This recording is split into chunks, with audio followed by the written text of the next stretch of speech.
अस्सलाम वालेकुम dear students, welcome to the platform of Nain academy. I am your host Mohammad Zulqarnain. तो students, आज की इस वीडियो के अंदर हम अपनी 9th क्लास बायोलॉजी जो हमारी न्यू बुक है, इसके चैप्टर नंबर 6 बायोमोलिक्यूल्स, इसका नेक्स्ट टॉपिक स्टार्ट करेंगे, जिसका टाइटल है working of DNA and RNA. अब बच्चे, हमारा इस चैप्टर का लास्ट टॉपिक है और इससे पहले हम इस चैप्टर के अंदर 4 इंपॉर्टेंट बायोमोलिक्यूल्स को तफसील से स्टडी कर चुके हैं, जिनमें प्रोटीन्स, कार्बोहाइड्रेट्स, लिपिड्स और न्यूक्लिक एसिड्स। ठीक है। अब जो आज का जो लेक्चर है हमारा, इसकी जो रूट्स हैं ये भी पिछले लेक्चर्स के अंदर ही हैं। आमतौर पे हम कुछ बातों को स्टडी करेंगे और उनको आपस में रिलेट करके देखेंगे कि आया कि डीएनए और आरएनए है ना, जो ये फंक्शन करते हैं। आरएनए के हमने अलग फंक्शंस पढ़े, डीएनए के हमने अलग पढ़े। इस आज के लेक्चर के अंदर हम इन दोनों के फंक्शंस को रिलेट करके देखेंगे कि दोनों आपस में मिलकर सेल के अंदर किस तरह काम करते हैं। और बच्चों, जो इनकी वर्किंग है ना, इसको हम सेंट्रल डोग्मा का नाम भी देते हैं। किसका नाम देते हैं? Central dogma. बच्चों, सेंट्रल डोग्मा क्या होता है, हम लोग इसको भी तफसील से स्टडी करेंगे। अब जो सेंट्रल डोग्मा, अगर आप अपनी बुक का पैराग्राफ देखेंगे ना, वहां पे इसका जिक्र नहीं है, लेकिन आपकी बुक की जो डायग्राम बनी हुई है ना, वर्किंग ऑफ डीएनए और आरएनए के लास्ट पे आपकी बुक में जो डायग्राम बनी हुई है, वहां पे सेंट्रल डोग्मा लिखा हुआ है। तो बच्चों, हम सेंट्रल डोग्मा को भी तफसील से स्टडी करेंगे। तो बच्चों, आए हम लेक्चर को स्टार्ट करते हैं। तो आपकी बुक में ना पैराग्राफ, आमतौर पर पैराग्राफ दिया हुआ है इसका, वर्किंग ऑफ डीएनए और आरएनए का। तो आप लोगों ने सबसे पहले इंट्रोडक्शन की हेडिंग देनी है। किसकी हेडिंग देनी है? इंट्रोडक्शन की हेडिंग देने के बाद बच्चों, आप लोगों ने इस तरह से 3 पॉइंट्स लिखने हैं, 3 एरोज लगा के। अब बच्चों, ये 3 पॉइंट्स क्या है जो आपके बुक पे फर्स्ट 3 लाइंस हैं, और जिसको रीड करते हैं। वो कहते हैं the DNA molecule in a chromosome consist of thousands of nucleotides. अब बच्चों, ये देखिए, ये बातें जो हैं ये नई नहीं है हमारे लिए, तो आपने इसको ध्यान से समझ कर फिर याद रखना है। देखिए बच्चों, मैं आपको थोड़ा सा कंसेप्ट यहाँ से दोबारा देता हूँ। बच्चों देखिए, मैंने आप लोगों के लिए डायग्राम शो की है। बच्चों, ये आपका सेल है, सेल के अंदर न्यूक्लियस है। बच्चों, आपको पता है कि सेल के न्यूक्लियस के अंदर क्या मौजूद होता है? डीएनए मौजूद होता है। ठीक है। अब मैं न्यूक्लियस का स्ट्रक्चर में नहीं जाऊंगा। न्यूक्लियस में आपको पता है बाहर न्यूक्लियर एनवेलप होती है, उसके अंदर एक फ्लूइड लाइक स्ट्रक्चर होता है जिसे न्यूक्लियोप्लाज्म कहते हैं। इसके अंदर एक डार्क स्टेन बॉडी होती है जिसे हम न्यूक्लियोलस कहते हैं, और इसके बाहर, न्यूक्लियोलस के बाहर जो है हमारा डीएनए बिखरे हुए धागों की शक्ल में मौजूद होता है, जिसे हम किसका नाम देते हैं बच्चों? क्रोमाटिन का नाम देते हैं। किसका नाम देते हैं? क्रोमाटिन का। अब होता क्या बच्चों, जब एक सेल जो है वो तकसीम करने लगता है, तो इसका जो क्रोमाटिन है ना, वो इस तरह अरेंज होता है। ठीक है। और क्या बना देता है बच्चों? वो बना देता है क्रोमोसोम्स। अब बच्चों, जब हम इस क्रोमाटिन को देखते हैं तो हमें धागों की तरह का स्ट्रक्चर नजर आता है। आपको नजर आ रहा है ना, इसलिए ये डीएनए भी आपको धागों की तरह का स्ट्रक्चर नजर आता है। और बच्चों, जो धागे हैं ना, किस पे लिपटे होते हैं? लिपटे होते हैं प्रोटीन्स के ऊपर। तो आपने इस चीज को ध्यान में रखना है कि जो क्रोमोसोम्स है ना, ये 2 चीजों से मिलकर बनता है। एक मिलकर बनता है डीएनए से, और दूसरे मिलकर बनते हैं बच्चों प्रोटीन से। किससे मिलकर बनता है बच्चों? प्रोटीन से। डीएनए जो है आमतौर पर प्रोटीन के ऊपर लिपटे हो गए होते हैं। तो 2 चीजों से मिलकर बनता है। अच्छा, इसमें हम डीएनए को स्टडी कर रहे हैं। इसको स्टडी कर रहे हैं डीएनए को। अब बच्चों, जो डीएनए है, हमने इसको पिछले लेक्चर के अंदर वैसे डिटेल से स्टडी किया। अब बच्चों, वो कहता है कि जो डीएनए है ना, मैं इस लाइन को दोबारा रीड करता हूँ। The DNA molecule in the chromosome consist of thousands of nucleotides. अब बच्चों, जो डीएनए का मॉलिक्यूल है क्रोमोसोम के अंदर, बच्चों इसमें हजारों की तादाद में न्यूक्लियोटाइड्स होते हैं। अब बच्चों, वो कौन से न्यूक्लियोटाइड्स होते हैं? उनको हम नाम देते हैं डीऑक्सीराइबो न्यूक्लियोटाइड्स। किसका नाम देते हैं बच्चों? Deoxyribo nucleotides. डीएनए के अंदर हजारों की तादाद में डीऑक्सीराइबो न्यूक्लियोटाइड्स मौजूद होते हैं। तो बच्चों, किस तरह से मौजूद होते हैं? वो डबल स्ट्रैंडेड। ठीक है। जिस तरह मैंने आपको लेक्चर के दौरान बताया था ना, दिखाया था कि किस तरह आपस में डबल स्ट्रैंड्स जो हैं वो अरेंज होते हैं, तो इस तरह से बच्चों हमारे सेल के अंदर डीएनए मौजूद होता है। बच्चों, मैं आप लोग को दोबारा दिखा रहा हूँ डायग्राम से, आप लोग यहाँ पे देख सकते हैं। ये डीएनए इस तरह से डबल स्ट्रैंडेड है। और बच्चों, ये देखें, ये एक डीऑक्सीराइबो न्यूक्लियोटाइड है। ये बच्चों क्या है? एक डीऑक्सीराइबो न्यूक्लियोटाइड। ये दूसरा और ये तीसरा। तो बच्चों, इस तरह हजारों की तादाद के अंदर जब न्यूक्लियोटाइड्स आपस में मिलते हैं, तो बच्चों वो मिलकर क्या बना देते हैं? वो मिलकर बनाते हैं डीएनए। तो आपने इसको ध्यान में रखना है कि डीएनए के अंदर बच्चों क्या होते हैं? हजारों की तादाद के अंदर न्यूक्लियोटाइड्स जो हैं वो मौजूद होते हैं। ठीक है। तो देखिए, द क्रोमोसोम, आपको पता है कि जो क्रोमोसोम है, इसका स्ट्रक्चर मैंने आपको नीचे दिखाया। अभी 2 चीजों से मिलकर बनता है, एक डीएनए से मिलकर बनता है और दूसरा प्रोटीन से मिलकर बनता है। अब बच्चों, जो क्रोमोसोम के अंदर जो डीएनए है बच्चों, ये क्या करता है? ये हजारों की तादाद में न्यूक्लियोटाइड्स जो हैं इस पर मुश्तमिल होता है। इसके बाद बच्चों को क्या कहता है? वो कहता है along the length of DNA molecule. ठीक है। डीएनए मॉलिक्यूल की लेंथ के along there are specific segments called genes. बच्चों, आपको पता है कि एक जो क्रोमोसोम है ना, इसके अंदर कई जीन्स मौजूद होते हैं। जीन बच्चों क्या होता है?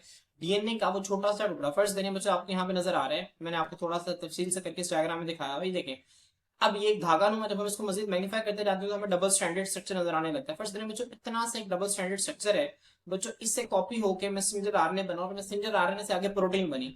तो बच्चों, इतना सा सेगमेंट है जो कि खास प्रोटीन बनाने की सलाहियत रखता है, खास पॉलीपेप्टाइड बनाने की सलाहियत रखता है। तो बच्चों, इसे हम नाम देते हैं जीन का। क्लियर? जीन क्या बच्चों? Part of DNA that makes a specific protein. आसान, सबसे आसान वर्ड्स में डीएनए का वो छोटा सा हिस्सा जो कि प्रोटीन्स बनाता है उसे हम जीन कहते हैं। तो यहाँ पे देखें बच्चों, along the length of DNA molecule की लेंथ में देयर आर स्पेसिफिक सेगमेंट्स, ठीक है, खास मखसूस छोटे छोटे टुकड़े होते हैं जिन्हें हम जीन्स कहते हैं। बच्चों वो जीन्स क्या करते हैं, ठीक है, वो फिर आगे प्रोटीन्स बनाते हैं। अब जो देखें, ईच जीन, हर जीन जो है, consist of specific sequence of nucleotides. अब बच्चों उनके अंदर क्या होती है, न्यूक्लियोटाइड की एक मखसूस सीक्वेंस होती है that carries information for the synthesis of specific protein. बच्चों जिन सीक्वेंस के अंदर क्या होता है, एक मखसूस प्रोटीन बनाने के लिए क्या मौजूद होती है बच्चों, मालूमात मौजूद होती है। अब बच्चों फिर वही बात जो कि मैंने आप लोगों को पहले 12 मरतबा बताई है, मैं आप लोगों को यहाँ पे इसको रेस करके मैं आपको दोबारा समझा देता हूँ। बच्चों मैंने आपको पहले बताया था ना कि किस तरह से डीएनए से जो है वो प्रोटीन्स बनती है। बच्चों फर्ज करें कि हमारे पास एक डीएनए है, यहाँ पे एडेनिन है, यहाँ पे साइटोसिन, ये गवानिन, ये थायामिन, ठीक है, और यहाँ पे फर्ज करें को लेने साइटोसिन। अब बच्चों पहले से क्या बनेगा, पहले से आरएनए बनेगा। क्या बनेगा बच्चों? आरएनए। अब एडेनिन के सामने क्या आएगा, थायामिन तो नहीं ना आएगा, यूरासिल आएगा जब आरएनए बन रहा है, यूरासिल। बच्चों साइटोसिन के सामने क्या आएगा, गवानिन आएगा, गवानिन के सामने साइटोसिन, थायामिन के सामने एडेनिन, साइटोसिन के सामने गवानिन। क्योंकि आपको पता है, मैंने आपको पेयरिंग बताई हुई है ना, ठीक है, एट जीसी, ये डीएनए के अंदर होती है। अब जब आरएनए बना रहे हैं तो टी की जगह पे यू लगा दें, तो AUGC। एडेनिन के सामने ठीक है यूरासिल आएगा और गवानिन के सामने साइटोसिन आएगा, ठीक है। तो आपने इस पेयरिंग को ध्यान में रखना है। बच्चों ये क्या बन गया, बच्चों ये मैसेंजर आरएनए बन गया। अब ये बच्चों मैसेंजर आरएनए आगे जाएगा राइबोसोम्स के पास। अब बच्चों राइबोसोम्स क्या करेंगे, इसके ऊपर मौजूद जो सीक्वेंस है ना, इसकी न्यूक्लियोटाइड की जो सीक्वेंस है, इसको रीड करके, अब इसको रीड करने के बाद वो क्या करेंगे, इस कोड को रीड करेंगे और फला फला अमाइनो एसिड्स को हुक्म देंगे ट्रांसफर आरएनए को, फला अमाइनो एसिड को पकड़ के लाया जाए। फिर बच्चों अमाइनो एसिड्स को जब पकड़ के लाया जाएगा तो उनको आपस में जोड़ के प्रोटीन्स बना देंगे। अब बच्चों असल में ये जो सीक्वेंस आई कहां से, ये आई डीएनए से, ऐसी है ना। अगर डीएनए में फर्स्ट करें, यहाँ पे एडिनिन, यहाँ एडिनिन नहीं होता, यहाँ पे क्या होता है, गवानिन। तो गवानिन की जगह बच्चों यहाँ पे आगे क्या लग जाता, साइटोसिन। तो जब साइटोसिन लगता तो आगे जाके जब वो राइबोसोम के पास जाता तो ये कोड चेंज हो जाता। जब ये कोड चेंज हो जाता ना, ये वाला, ठीक है, जब ये कोड चेंज हो जाता तो बच्चों फिर प्रोटीन भी चेंज हो जाने लगी। समझ आ रही? तो बच्चों यहाँ पे जो बात वो लिखता है ना, अब आप देखें, ईच जीन, हर जीन, बच्चों जो डीएनए का छोटा सा टुकड़ा है ना, इसको मैं जीन का नाम दे रहा हूँ।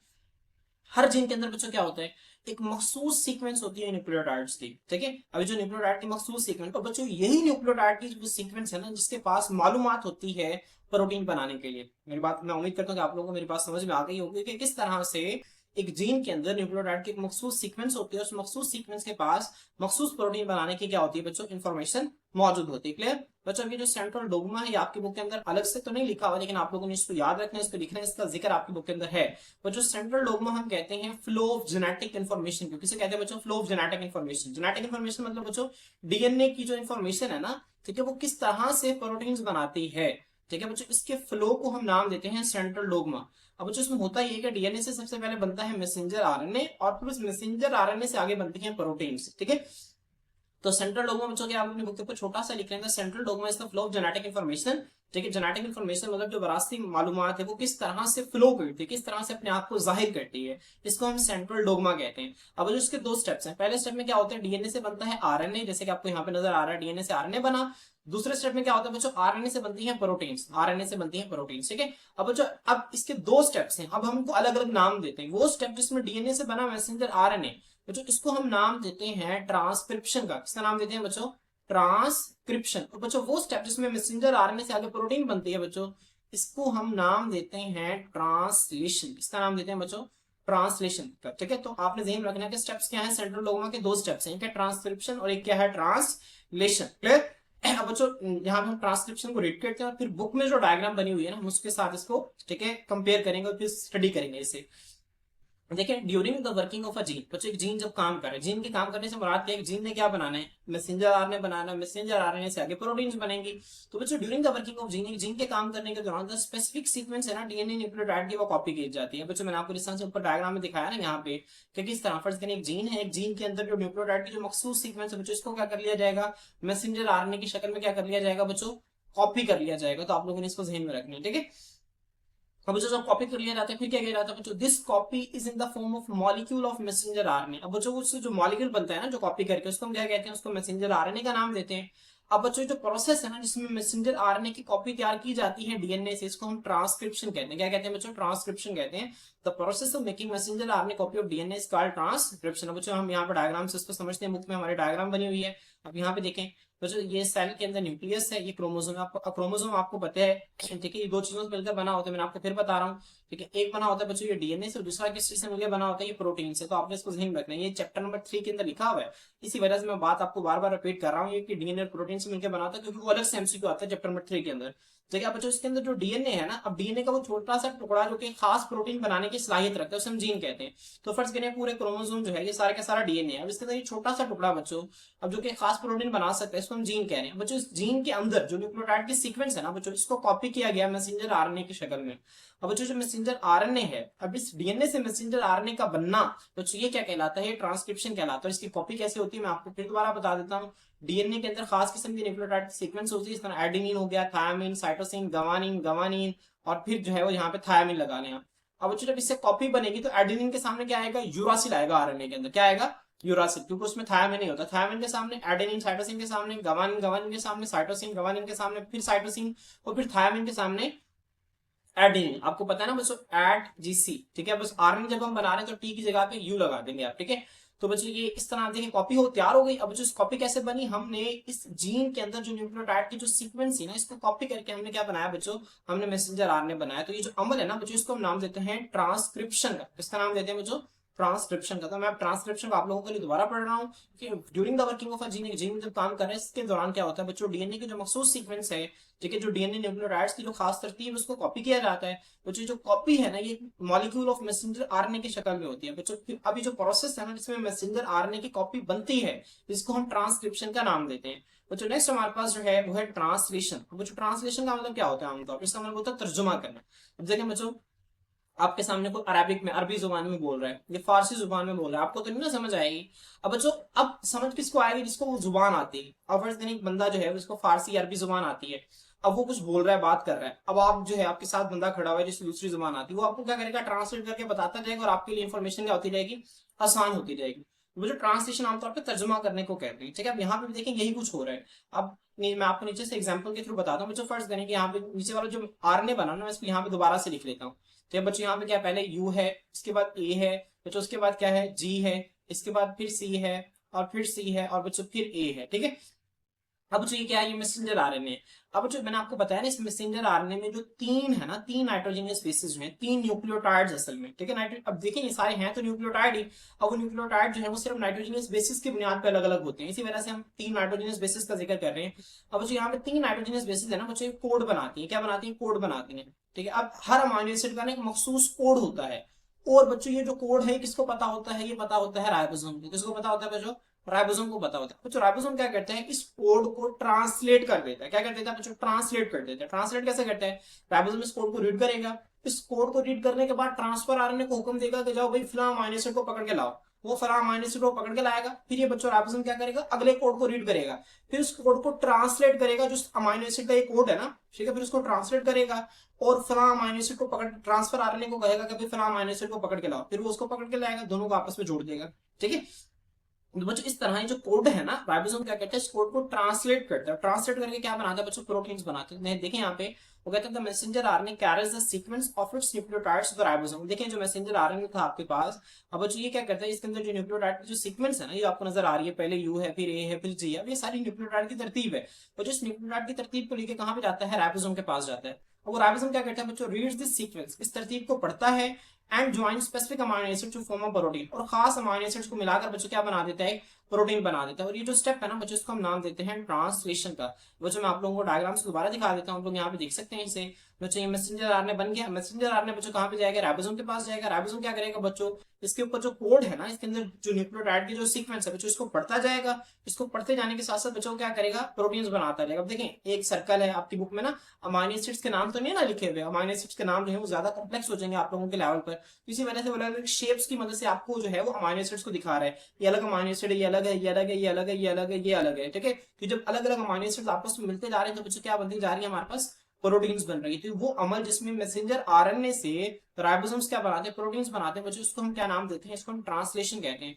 इसको ट्रांसलेशन क्यों कहते हैं, क्योंकि उस मैसेंजर आरएनए के अंदर जो न्यूक्लियोटाइड की जो सीक्वेंस होती है ना, वो कोड होता है असल में। तो राइबोसोम्स क्या करते हैं, उस कोड को डीकोड करते हैं, उसको ट्रांसलेट करते हैं। क्लियर। तो बच्चों ये हमारे पास क्या है, ये हम इस तरह से हमारे पास डीएनए और आरएनए दोनों आपस में मिलकर जो है वर्किंग परफॉर्म करते हैं। और इस तरह से बच्चों जो डीएनए है वो अपने आप को एक्सप्रेस करते हैं, ठीक है। डीएनए अपने आप को एक्सप्रेस करके क्या बनाते हैं, प्रोटीन्स बनाते हैं। अगर बिलफर्ज बच्चों कहीं पर खुदा ना खास्ता किसी एक न्यूक्लियोटाइड की सीक्वेंस चेंज हो गई तो बच्चों प्रोटीन सही नहीं बनेगी। जब प्रोटीन सही नहीं ना बनेगी तो बच्चों हमारे बॉडी के अंदर जो है वो फंक्शंस, वो प्रोटीन बिल्कुल भी परफॉर्म नहीं करेगी, ठीक है। मैं आपको इस पर एक मिसाल से समझाता हूँ बच्चों। जिस तरह हमारे पास इंग्लिश के 26 अल्फाबेट्स हैं और 26 अल्फाबेट्स मिलकर अलग अलग लफ्ज बना रहे हैं। क्या बना रहे हैं बच्चों, अलग अलग लफ्ज बना रहे हैं। तो बच्चों फर्स्ट करेंगे थैंक यू एक लफ्ज है, ठीक है। थैंक को देख लें आप, और जो आपके पास एक लफ्ज है थैंक। अब बच्चों थैंक में अगर आप जो है किसी एक स्पेलिंग मिस्टेक करते हैं, फर्स्ट करें आप इसको ये लिख दें TANK टैंक, आप एच आपने मिस कर दिया, तो बच्चों अब क्या टैंक जो है वो थैंक के मायने देगा, नहीं देगा, बल्कि इसके मायने क्या हो जाएंगे, बिल्कुल ही चेंज हो जाएंगे। टैंक तो हम उसे कहते हैं जो घर में बड़ा टैंक होता है जिसके अंदर पानी हम फिल करते हैं, ठीक है। तो बच्चों अब ये देखें सिर्फ एक लेटर मिस हुआ और उसका टोटली मायने क्या हो गया, चेंज हो गया। बिल्कुल सेम इसी तरह से जब एक अमाइनो एसिड है ना जो वो अपनी जगह पे आके अटैच नहीं होता है, उसकी जगह पे कोई और अमाइनो एसिड आके लग जाता है, तो वो जो उसका मायने है ना जो वो टोटली तौर पे क्या हो जाता है, वो चेंज हो जाता है। समझ आ रही है, इसका माइंड टोटल क्या हो जाता है बच्चों, चेंज हो जाता है। तो आप लोगों ने इसको ध्यान में रखना है कि किस तरह से जब उसका माइंड चेंज हो गया बच्चों तो वो प्रोटीन अपना काम करेगी ही नहीं। मिसाल के तौर पर मैं आपको हीमोग्लोबिन की मिसाल दूं ना, हीमोग्लोबिन हमारी बॉडी के अंदर क्या है बच्चों, एक प्रोटीन है। अब बच्चों को हमारी बॉडी के अंदर ऑक्सीजन को ट्रांसपोर्ट करती है। अब एक बीमारी है बच्चों, इस बीमारी को हम नाम देते हैं सिकल सेल हीमोग्लोबिन। किसका नाम देते हैं, सिकल सेल हीमोग्लोबिन। अब बच्चों आपको पता है कि जो रेड ब्लड सेल है इनकी शेप इस तरह बाय कनकेव होती है। क्या होती है, बाय कनकेव इनकी शेप होती है। अब बच्चों इसमें अंदर जो हीमोग्लोबिन जो है भरी होती है। अब बच्चों इसमें होता है इस बीमारी के अंदर सिर्फ 574 अमाइनो एसिड में से सिर्फ एक अमाइनो एसिड जो है, ठीक है, जो अमाइनो एसिड लगना था ना उसकी जगह पे कोई और अमाइनो एसिड आके लग जाता है 574 में से। वो जो उस प्रोटीन अपना काम करना बिल्कुल छोड़ देती है और बल्कि उस प्रोटीन का स्ट्रक्चर ही चेंज हो जाता है। उसकी जो शेप है ना इस तरह से हो जाती है, रेड ब्लड सेल्स की शेप इस तरह से हो जाती है और वो प्रोटीन अपना काम करना ही बंद कर देती है। मेरी बात समझ में आ रही है। इस बीमारी को हम कहते हैं सिकल सेल हीमोग्लोबिन। सिकल आमतौर पर ना, ठीक है, इस शेप को हम सिकल कहते हैं, ठीक है। अब इसमें चूंकि रेड ब्लड सेल्स की शेप इस तरह से हो जाती है इसी वजह से इसे सिकल सेल हीमोग्लोबिन कहते हैं। तो बच्चों मैंने आपको सिर्फ इसकी एक मिसाल दी, मैंने आपको समझाने के लिए अल्फाबेटिक मिसाल भी दी और रियल एक बीमारी की मिसाल भी दी ताकि आप लोग समझ सकें कि जो डीएनए से प्रोटीन बनने का अमल है कितना मखसूस है, कितना स्पेसिफिक और कितना ज्यादा इंपॉर्टेंट है हमारी बॉडी के लिए। क्लियर। तो बच्चों होपफुली जो है आपको ये सारे कॉन्सेप्ट जो है अच्छे तरीके से क्लियर हो गए होंगे। अगर आपके इस हवाले से किसी भी किस्म का कोई भी क्वेश्चन हो तो आप लोग पूछ सकते हैं। आप लोगों ने मुझे इस डायग्राम को दोबारा से पेपर में लाजमी ड्रॉ करना है। आप लोगों को इस डायग्राम को ड्रॉ करना आना चाहिए, ठीक है। तो इंशाल्लाह बच्चों नेक्स्ट लेक्चर के अंदर हम इस चैप्टर के एक्सरसाइज के साथ आपकी खिदमत में हाजिर होते हैं। अल्लाह हाफिज।